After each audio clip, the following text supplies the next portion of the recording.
A Coca-Cola está destruindo uma cidade inteira. O mundo parece meio caótico ultimamente. O caos foi instaurado e parece que está longe de acabar. Por onde olhamos, vemos guerras e conflitos armados. A destruição por todos os lados. Tanques, caças, bombas, mísseis, drones e... Açúcar. O açúcar. No vídeo de hoje, você conhecerá a alarmante história de como a Coca-Cola está destruindo uma cidade inteira por conta do consumo exagerado de refrigerante. Vamos investigar e entender o porquê do México, e em especial San Cristóbal de las Casas, tem um consumo tão elevado de Coca-Cola em relação ao resto do mundo, e o que isso está causando para sua população.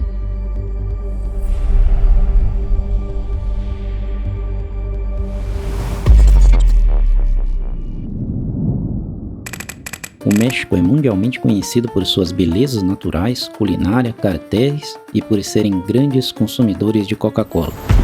É o país com o maior consumo de bebidas açucaradas do mundo, e em especial a Coca-Cola. Inacreditavelmente, em algumas cidades, o consumo da bebida é maior do que o de água. Mas esse consumo exagerado está causando graves problemas para o país. As doenças que mais matam na cidade de San Cristóbal estão ligadas ao alto consumo de açúcar. Lá, o consumo de refrigerante supera os 2 litros diários por morador. Isso quer dizer que num ano, um adulto chega a consumir cerca de 750 litros. Esse consumo exagerado tem um preço. Diabetes é o maior causador de mortes do lugar. Contraditoriamente, o estado de Chiapas, onde fica San Cristóbal, é chamada de Terra das Fontes. E além de ser um local de chuvas abundantes, possui um grande lençol freático. Logo, uma pergunta se faz necessária. Por que as pessoas não têm acesso a essa água? O que está realmente acontecendo? Lá, não há água saudável para o consumo saindo das torneiras. Rica em cloro, a água é prejudicial à saúde a longo prazo. E apesar de tornar a água mais limpa, o cloro tem um gosto muito forte, e esse gosto acentuado acaba se tornando um impeditivo para o consumo. Analisamos o problema a fundo e entendemos que para o consumo da Coca-Cola ser tão elevado assim, o sabor não é tudo. Muitos problemas somados acabam tornando essa chocante realidade possível. E é justamente sobre esses problemas que iremos falar a seguir.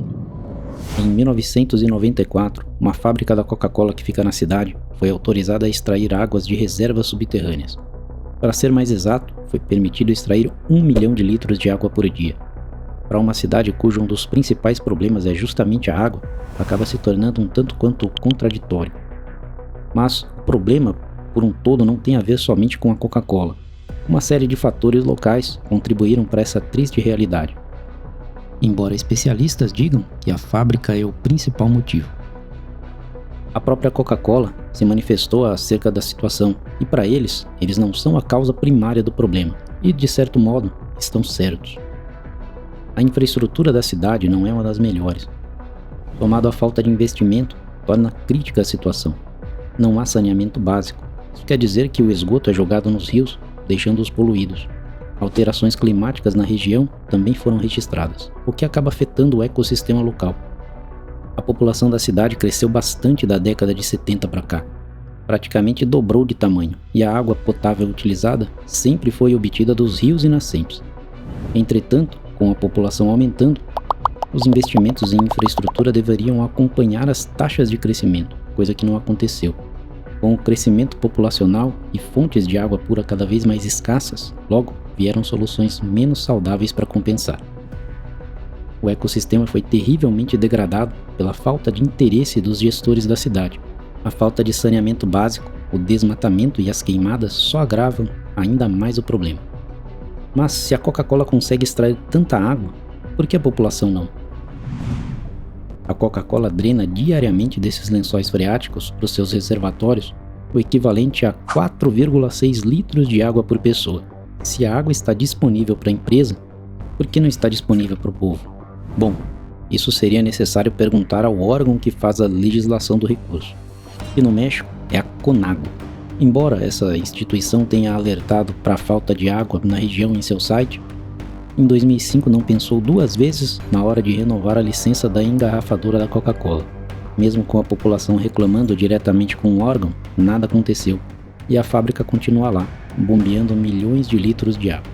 Apesar desses problemas, não dá para dizer que o motivo do consumo elevado de refrigerante por parte das pessoas de San Cristóbal seja somente por conta da fábrica que está na cidade. O México é o maior consumidor de bebidas açucaradas do mundo. Isso é outro fato que não deve ser ignorado. Nesse mercado bastante lucrativo, a Coca-Cola domina com cerca de 70% da fatia desse gigantesco bolo, sendo que a Coca-Cola é a bebida mais popular do país. O fato mais curioso é que San Cristóbal fica num território indígena, Chiapas, e esses indígenas são consumidores vorazes da bebida. Qual seria a relação? Olhando assim, é algo que não faz muito sentido. Mas a resposta é muito simples. Para quem assistiu nosso primeiro vídeo falando sobre a Coca-Cola, já sabe que a empresa mudou de patamar quando começou a investir pesadamente em propaganda. E em Chiapas não foi diferente. Era comum se deparar com diversos outdoors da bebida na entrada das cidades, voltados justamente para esse público. Até as vestimentas eram iguais às dos indígenas, criando assim uma empatia. Regiões indígenas costumam ser de difícil acesso, em lugares remotos, mas ainda assim, até nesses lugares é possível encontrar Coca-Cola com certa facilidade. Essa facilidade, além do preço baixo, torna os Chiapas consumidores sedentos da bebida, deixando a média do próprio país, ou dos Estados Unidos, que é o segundo maior consumidor de Coca-Cola, para trás, e com grande margem de diferença. A Coca-Cola está entranhada na cultura e cotidiano dos indígenas, sendo muito fácil achar documentação e fotos dessa anomania. Eles a adicionaram aos rituais de xamanismo maia, tamanha penetração na cultura local. É inimaginável essa realidade, que seria equivalente a um padre, na hora da Eucaristia, tomar Coca-Cola em vez de vinho. É claro que esse consumo exagerado traz doenças e, consequentemente, morte para a população.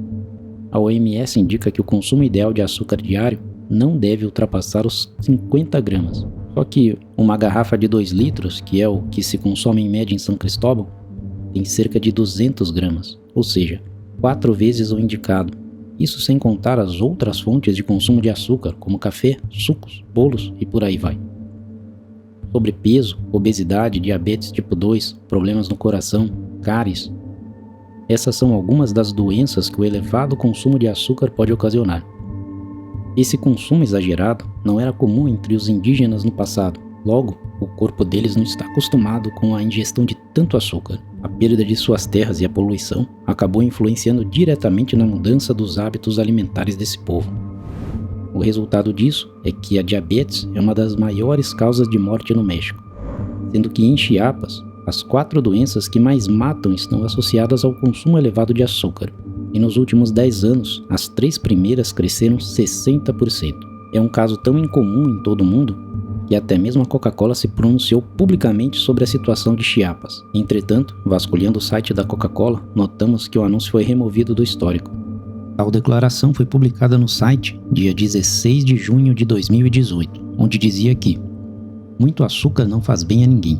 É por isso que 45% dos produtos da marca não têm ou contém açúcar em pequena quantidade. Continua dizendo que os produtos são constantemente reformulados no México para a redução do consumo geral de açúcar.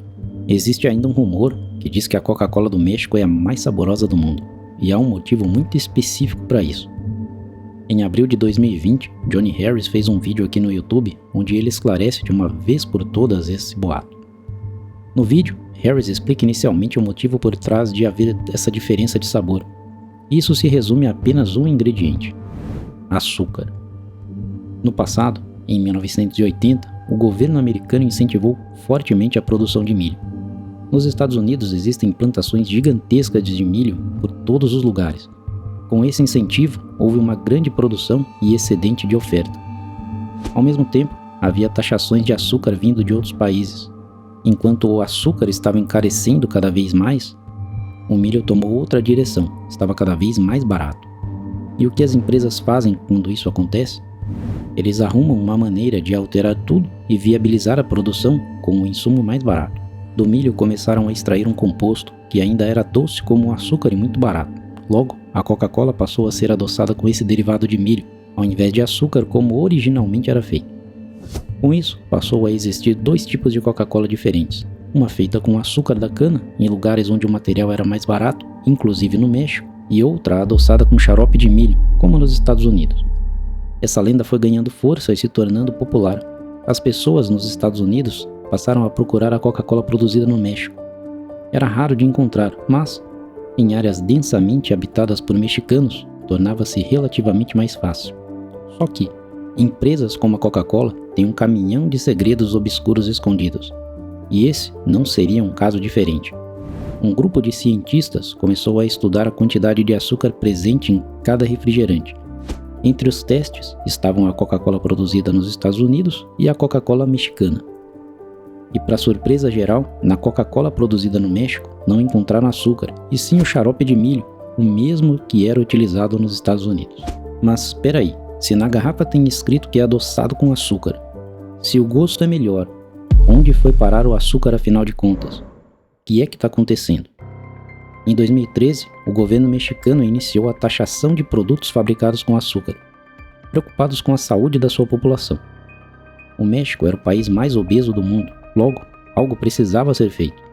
Essa taxação fez os engarrafadores de Coca-Cola no México buscarem soluções mais baratas para manterem uma competitividade agressiva no melhor mercado do mundo para esse tipo de produto. Então, a Coca-Cola produzida no México não tem mais açúcar e sim xarope de milho, que desperta uma dúvida muito grande. Por que dizem que ela é mais saborosa? É um fator psicológico? Bem, não sabemos. O que sabemos é, quanto mais pesquisamos sobre essa empresa, mais obscuro ficam seus negócios ao redor do mundo. Como Johnny Harris parece ter nos levado para um beco sem saída, vamos vasculhar um pouco mais para ver se entendemos um pouco melhor esse motivo. Uma das maiores engarrafadoras de Coca-Cola do mundo chama-se FEMSA. E a FEMSA é a maior engarrafadora de Coca-Cola do México. E nesse mercado, ser grande pode ser traduzido como ter grandes poderes e conexões com importantes políticos. Quer ver um exemplo dessas conexões? Vicente Fox foi presidente da Coca-Cola do México entre 1975 e 1979. Fox não foi presidente somente da Coca-Cola. Ele também foi presidente do México entre os anos 2000 e 2006. Publicamente, ele falou que o início da sua vida como político veio do incentivo e doações de pessoas da Coca-Cola e de engarrafadores da bebida. Como dito anteriormente, foi necessário criar um imposto em cima das bebidas para inibir a população de consumir tanto refrigerante. E esse imposto só não foi criado antes, justamente porque Vicente Fox não somente fez vista grossa, como não deixou o projeto andar. Em 2014, o projeto finalmente foi assinado, o que fez elevar o preço da Coca-Cola e diminuir o consumo. Não muito, mas diminuiu. O principal de leis como essas não são nem o aumento do produto em si, e sim associar o produto a fazer mal à saúde. Não somente isso, os locais de Chiapas acreditam que Vicente Fox teve grande influência para renovar a licença da engarrafadora FEMSA na região, e por isso a planta ainda não foi fechada. Outras pessoas do governo se manifestaram contra a taxação no mesmo período, como Mercedes Juan Lopes, que também tinha ligação direta com empresas como Nestlé e Coca-Cola, através da FanSalud. As pessoas do México gastam cerca de 10% da renda com aquisição de água. As Nações Unidas sugerem que esse valor deve ser em torno de 3% da renda da família. Em geral, as garrafas de água são compradas de empresas como Nestlé e Coca-Cola. Os mexicanos também são os maiores consumidores de água engarrafada do mundo. Evidentemente, isso não é coincidência. O preço da água, inclusive, é muito próximo ao da Coca-Cola, o que é um absurdo, considerando que o custo de produção da água é significativamente menor. Literalmente, basta extrair da fonte e engarrafar, sendo que a água é um insumo do próprio refrigerante, não faz o menor sentido. Seja vendendo refrigerante ou água, a Coca-Cola está lucrando e muito em cima dos mexicanos. Como vimos no vídeo, a Coca-Cola não é culpada por tudo, além de não ter o poder de obrigar ninguém a comprar a sua bebida. Porém, a popularidade dela não é construída apenas por ser uma bebida saborosa. Corrupção, fatores ambientais, falta de iniciativa das autoridades, somados tornam a realidade de San Cristóbal de las Casas algo triste de se ver. Mas, apossar-se da água, drenar milhões de litros por dia enquanto a população não tem sequer para beber, e em troca lucrar com as bebidas que produzem, é maligno mesmo para uma empresa como a Coca-Cola. Mas essa história não acaba aqui. Quer saber como a Coca-Cola usou a Segunda Guerra Mundial para expandir os seus negócios mundialmente? Clica no primeiro vídeo aí que te contamos.